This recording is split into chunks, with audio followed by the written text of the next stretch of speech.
पितृदोष यानी जो हमारे पूर्वज लोग होते हैं वह हमें सूक्ष्म व्यापक शरीर से देखते रहते हैं, हमारे परिवारजनों को देखते रहते हैं कि ना तो ये हमसे श्रद्धा रखते हैं, ना ये हमारे प्रति प्रेम रखते हैं, ना ये हमसे स्नेह करते हैं, और तो और ये समय समय पे नियमों का पालन नहीं करते हैं, ना तो ये पिंडदान करते हैं और ना ये हमें पितृपण यानी जल देते हैं, कुछ भी नहीं करते हैं। तो पितृ लोग क्रोधित होकर श्राप दे देते हैं, अपने वंशजों को श्राप दे देते हैं, जिसे पितृदोष कहा जाता है।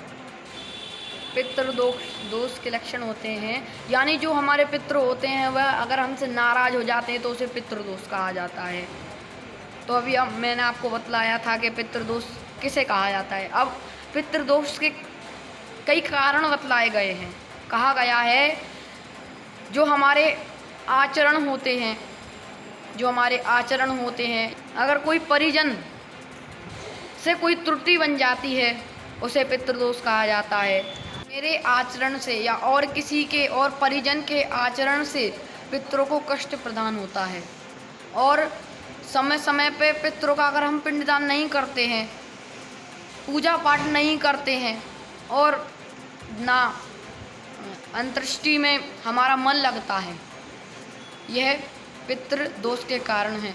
पितृदोष के लक्षण होते हैं यानी हमारा व्यापार में मन ना लगना। अगर हमने परिश्रम तो किया है परंतु उसका हमें फल नहीं मिल रहा है, परिश्रम तो हमने पूरा किया परंतु उसका फल नहीं मिल रहा है, और तो और व्यापार में हमें घटना प्रदान हो रही है, और वैवाहिक अविवाहिक में हमें शांति नहीं मिल रही है, हम असंतुष्ट हैं।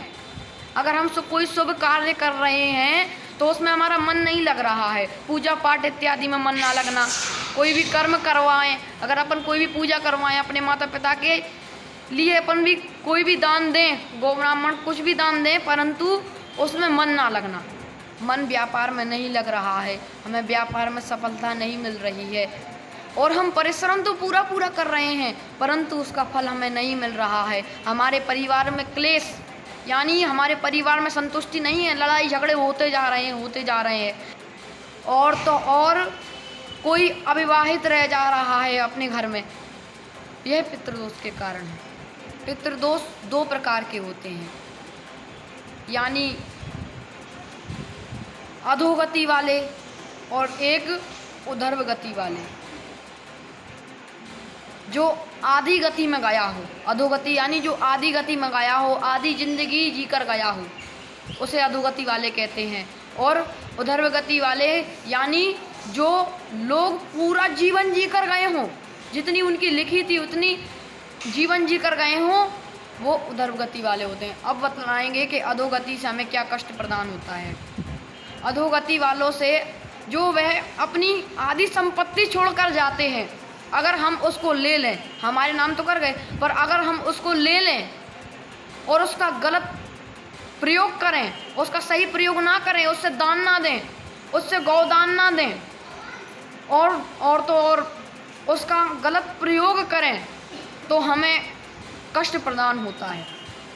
वह पितृ जो अधोगति वाले होते हैं वह हमें कष्ट प्रदान करते हैं। अगर हम उस चीज़ को सही चीज़ में लगाएंगे, मानो अगर आपको धन मिला है, आपको रास्ते में पड़ा धन मिला है और आप उसे उठाकर चल दिए, देखा आँखों ने है, मन ललचा रहा है, परंतु बुद्धि कह रही है नहीं हमें से नहीं उठाना है, बुद्धि कह रही है नहीं उठाना है, मन ललचा रहा है, आँखों ने देखा, मन ललचाया, बुद्धि ने कहा नहीं उठाना है। ये समझदार व्यक्ति की होती है। और धन पड़ा है, कोई लोभी लालची चला जा रहा है, आंखों से देखा नहीं, मन में पहुंचा नहीं, बुद्धि में गया नहीं, तुरंत हड़प लिया और चल दिए।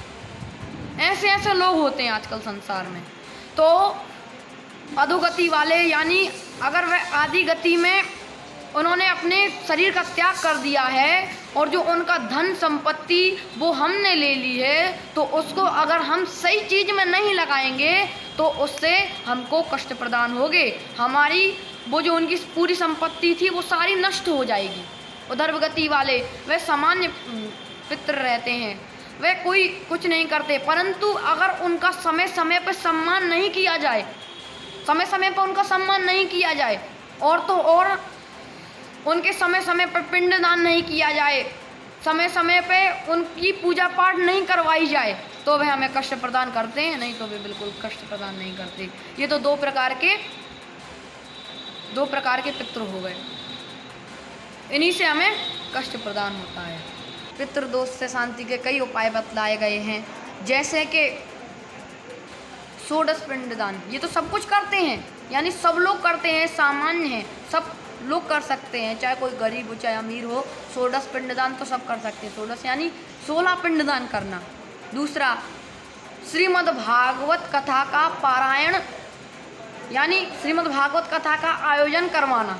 उससे पितरों को सांत्वना प्रदान होती है। जब वे उस कथा को सुनते हैं तो उन्हें सांत्वना प्रदान होती है।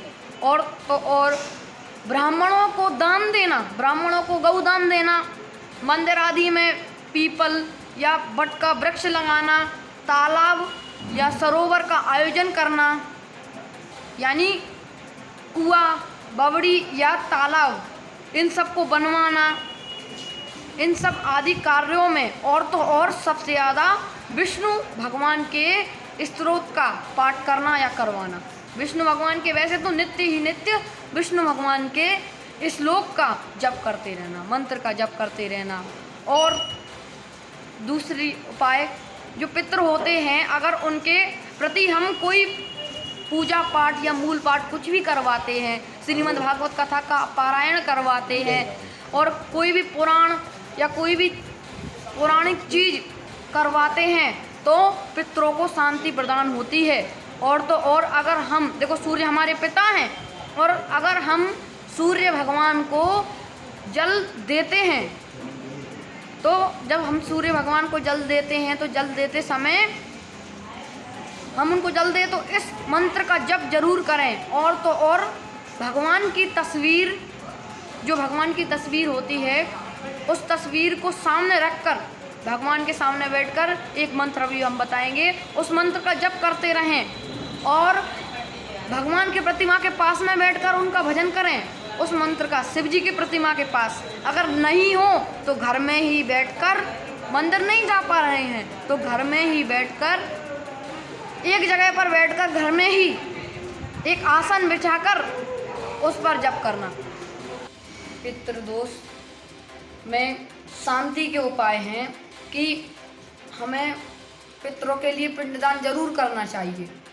और तो और जैसे कि भगवान शिव का वह श्लोक, तत्पुरुषाय विद्महे महादेवाय धीमहि तन्नो श्री रुद्रः प्रचोदयात्, इस श्लोक का अगर आप नित्य प्रतिदिन, नित्य नहीं कर सकते तो पितृ पक्ष में जरूर इस श्लोक का, कृष्ण पक्ष में और तो और अमावस्या को इस श्लोक का जरूर अगर आप जप करेंगे, आप इसकी माला करेंगे, तो आपके पुत्रों को अवश्य शांति प्रदान होगी।